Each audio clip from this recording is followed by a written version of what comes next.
I'm reporting from another area of the country. This is upper northwest Washington, D.C. I came up here for one of my friends was throwing a party for New Year's, so I decided that it'd probably be my last time to see these people with the way things are going. And so I decided to drive up here from Texas, which was crazy, 25 hours. Usually takes about 20 hours, but oh my god, it was raining. It was raining so bad, like all the way on the first day. I drove like 14 hours, and it's raining so bad, like you couldn't see the cars in front of you, and everybody had the emergency blinkers on. It was pretty crazy. So like all the way through Arkansas and Tennessee and all that. Then when I got up here, the person I was supposed to stay with, he wasn't here. He didn't make it back from LA. He flew out to California for the holidays. So then I had to drive up to Reisterstown, stay with another friend of mine. And wow, talk about a hell of a trip. Always love this neighborhood. It's so beautiful here. I've always hung out in this neighborhood a lot because one of my teachers lives here, and also one of my friends in this area. They live like in walking distance of each other. So when I lived here for 9 years in DC, I was always up here hanging out, even though I lived in Arlington and Crystal City. I've noticed, so people are back to wearing the muzzles. I noticed I was like out for a walk yesterday in Maryland, and people were crossing the street, like 200 meters ahead of me to get away from me. But I did notice, so we went to the liquor store to get some wine, and like I'm not wearing a muzzle, right? And nobody even said anything to me. Some people did kind of look at me. I don't know. They look at you kind of like they're tired, and kind of like they're surprised as well.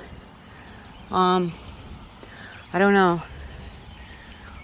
I don't know that the guy that I'm staying with is doing very well.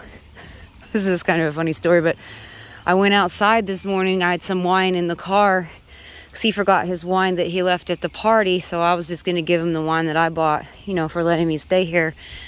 And I didn't know that the door was going to lock behind me. And it locked behind me. And I was locked out of the house in my bathrobe. And I had just gotten some food. I had some groceries delivered, some steaks and stuff, because I was going to make some food for him for letting me stay. And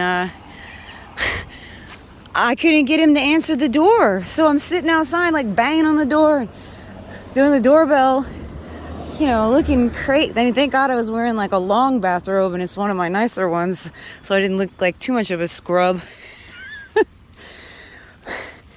But I couldn't get him to answer the door. So finally I start going around to the different places of the house, and I managed to get in through one of these doors that's not locked. And I get in there, and I was like, man, did you have a stroke? Like, I go upstairs, and I'm worried. I thought he was dead.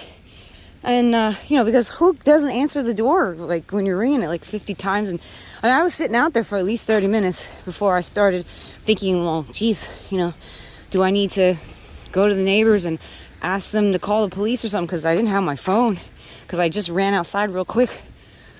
Anyways, he said he had fallen asleep on the toilet, and that he couldn't hear me. Now, this is not normal, right? Like, he wasn't like this last time I saw him.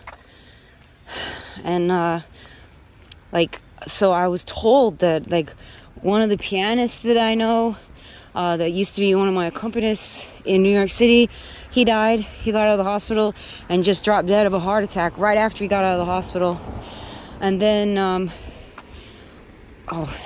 this other guy that runs this opera program, he died as well 2 weeks ago. I mean, people are really dropping dead. One of my friends, her husband, he is all swollen up and sick, and They say it's Parkinson's, but I've never seen Parkinson's like that, where you're just swollen all over your body. And it's weird, like he has to take this stuff called levodopa, which is something to like level the dopamine in your skull, like in your head. And you can see like the medicine wear off, and he can't talk without it, and he can't hardly get up, you know, and he's very swollen, like his feet and his hands, you know, like when you have water weight and on your legs and stuff. I mean, it's just unbelievable what's happening to people. You know, and people don't really talk about this kind of stuff, right? In Texas, they tend to talk about it, but up here, it's kind of like verboten to speak of, right? Because most people have complied. And it hasn't done them any good, right? Like, you go to the gas station, I noticed. So once I got up around Winchester off of 81, once I got up there, I realized, like, I started seeing the signs, you know, even if you're vaccinated, you need to wear a muzzle, right, on the door. Which, you know, how pissed would you be if you complied with all of this and you still got to wear a muzzle, right? Like, isn't it nice to see kids out actually playing? It's like something you never see anymore. I don't know. One of my friends thinks that this is going to all blow over because, you know, even the people that were complying the hardest are tired now, right? And that the narrative is falling apart. Man, I hope she's right. I was talking to another friend of mine, so I had to stop, and I stopped in Cooksville, which is in Tennessee, because I had been driving for like 14 hours and really not making much progress because of the weather, and the traffic it's like a parking lot on I-40. So I stopped there in Cooksville, and so one of my friends from New York called me, and it was like the morning after I had stopped, and we were talking about the potions and everything. And, you know, he took the one potion, you know, the one shot potion thing. And he was saying, you know, he's in New York, and he was saying, I'm not going to take the others. And I was saying, yeah, you know, you better not take it. You got lucky to get a placebo this time, right? You have no effects. And our phone conversation just dropped. So then he calls me back. And then I told him, you know, I'll never drink the potion, you know, I'll never do that. And then all of a sudden, boom, the phone drops out again, and he calls me back. And I said, well, you know, it's obvious we're not allowed to talk about the certain subjects. And so we kind of moved on and talking about other stuff, and then the phone didn't drop. So, I mean, they're really, really watching everything that you do. And I don't know if it's that they're watching everyone, or if it's just they're watching certain people, or if there's certain, like one of my friends thinks there's like certain words that trigger the spies, you know, to actually pay attention to what you're doing. But I just thought it was really interesting that, you know, here I am on a trip, and I'm 14 hours away from my house, and they're still dropping my calls, you know, and you're not allowed to tell anyone, you know, your stance on the potions, right? Because I was like, I'll never take that. I'm never drinking that potion, you know. And boom, just down, right? It's very interesting that that they're able to do that. I mean, I knew. So when I worked at Turner Construction, we bid this NSA data center in Utah, and we also bid this other one in Fort Gordon, Georgia, which is a replica of the NSA data center that's in Hawaii. And, you know, I said to the guys that I work with, well, you know, who do you think they're going to be spying on? I'm going to turn around and walk backwards because it's good for your knees. But, you know, like, who do you think they're going to be spying on? You know, if this is, you know, in our backyard, right? Like, one is in Utah, one is in Fort Gordon. Another one that we actually built was at Aberdeen, $477 million job. And they've planned for this for a long time because, you know, these bids were, I don't know, let's see, 2007 for the Aberdeen one, and probably like 2008 and 2009 for the other ones, right? So they've been planning this kind of stuff for a very long time. And if you happen to mention it, you know, you're the bad guy, or you're the crazy conspiracy theorist. But it certainly seems to be happening, doesn't it? I know it's really interesting. It's not very cold here. I haven't even had to put on a jacket yet. Not that I'm complaining. It's like sometimes it's cooler in Texas actually than it is here. But it's been raining like crazy, and I don't know. People seem pretty even if they're not sick, like outwardly sick, they're what's the word? Kind of slow in a way. I don't know, it's very disconcerting. And it's interesting, because it seems like some of these potions affect people immediately, right? Like immediately, and they got you on these drugs. I mean, it was really crazy to see this guy that I knew when this levodopa stuff would wear off. I mean, he couldn't even get any words out. Then you take the pill, right? And then instantly he could talk again. I mean, this is the power that they have, right? Like they can make you into a zombie, and you're dependent upon this medication, right? And I saw like 9 bottles of pills, brand new bottles of pills on the table, and I mean, what do you do when like the patriarch of your family is handicapped like that, or the mother, the matriarch of the family, or if you have a kid that ends up like that? I mean, it's just the end of the family, isn't it? I mean, you can't. How do you even support this? And it's just interesting. I don't know what the deciding factor is, right? Because you see a lot of these soccer players that get really sick and drop dead after the potion, right? The heart attacks and stuff like that. And I think that they're getting it.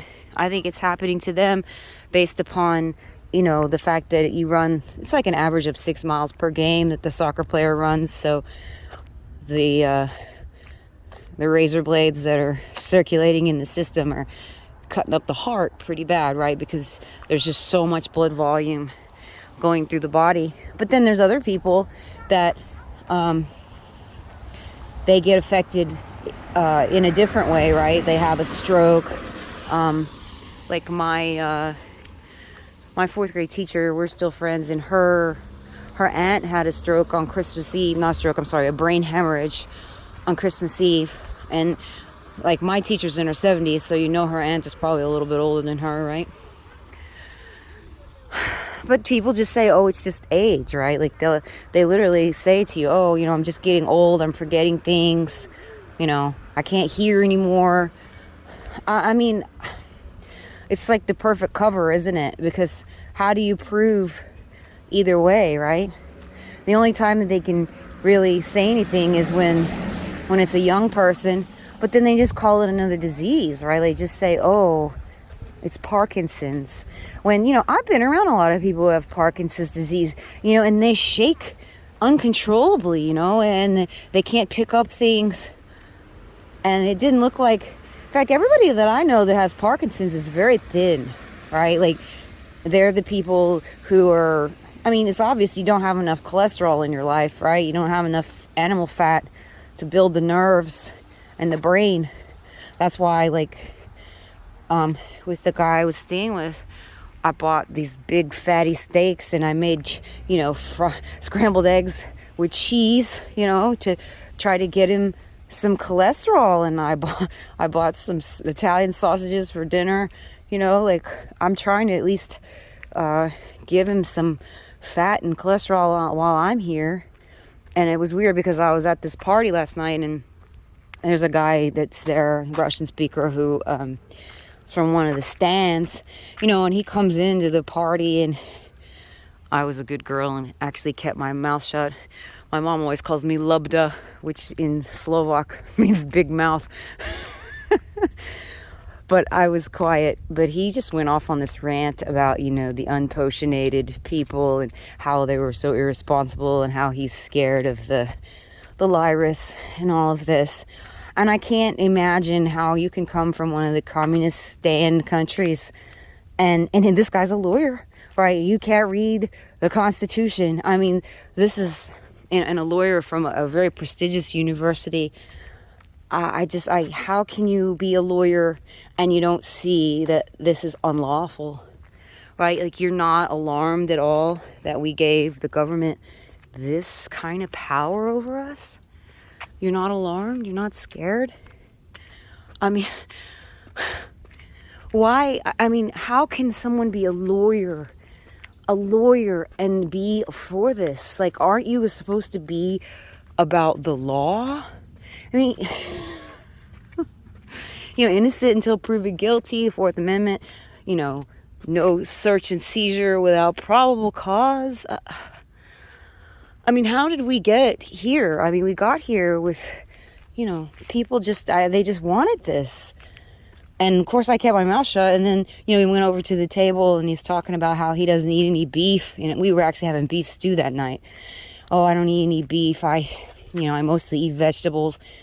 And again, I was a good girl and kept my mouth shut. Because obviously people don't think like I do. But I just, and then everybody wonders why they're so sick. I mean, this guy, I don't know, maybe he's 60. And, you could see he's got this big hump, right? Like this dowager's hump on his back. I mean, well, what do you think that is besides your body is falling apart? It's malnutrition. You don't have enough collagen in your life. You don't have enough, minerals to make bones. Everything is dissolving in you. And, you're still going to eat some more plants. I don't even know what to say. So I didn't say anything. I just kept my mouth shut and had a little more wine. I don't know. Got to win your battle. You pick your battles. I don't know. I just hope that, like one of my friends said, that people are getting tired and that they complied, and it's been 2 years and, nothing is working. I guess that's our only hope, right? Is to figure out, hopefully other people get it together and, decide that they're going to stop complying, that they're not going to take a 5th and 6th potion kind of thing.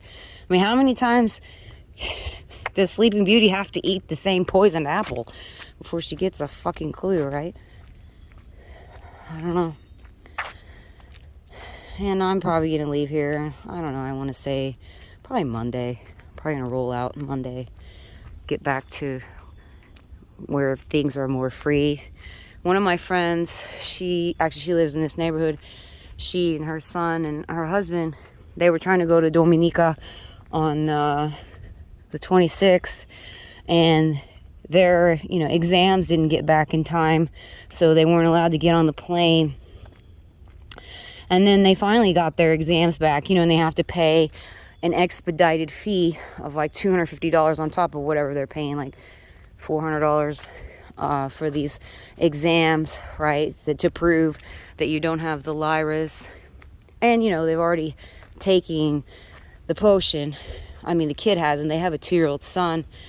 And she was saying that on the plane, how everybody was being mean, and he's 2, and they're like, can you have your son sit down? He's 2 years old.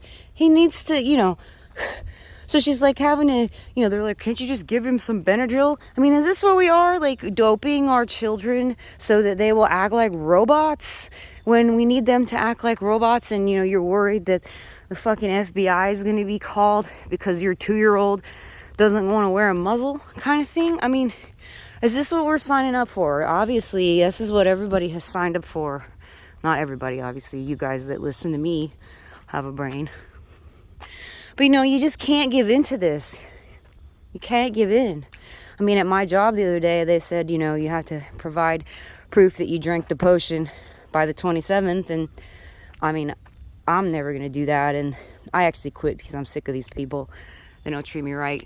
So I'm going to find somewhere else that's better. I'm tired of being stressed out over stuff that doesn't even matter from people who don't even matter. I mean, they don't even care about themselves, right? Like, if they'll take this kind of potion thing just to keep your job. I mean, seriously, get out.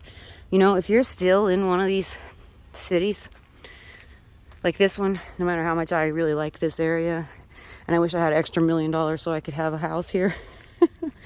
But, you know, it's just not, if this doesn't change this year, right? And I think the problem is going to happen is that, like, they've planned with the food shortages for 2022 up to 2030.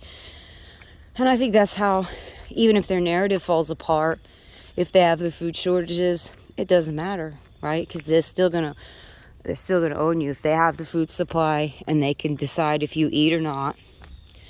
That's the thing. So I mean, the best thing that we can all do is just try to outlast those people who took the potions. Do whatever it takes to not take the potion, because I'm telling you, you're literally playing Russian roulette. That's what you're playing, right?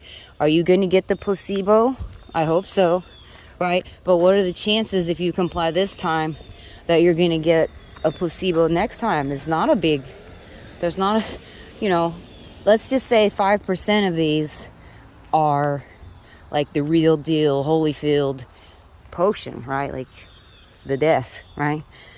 And if you take it, 5%, so like every 20th shot is, it's like eating that apple that they gave to Sleeping Beauty, it's gonna put you down. So you're basically playing this game. And I don't know, are you a gambler?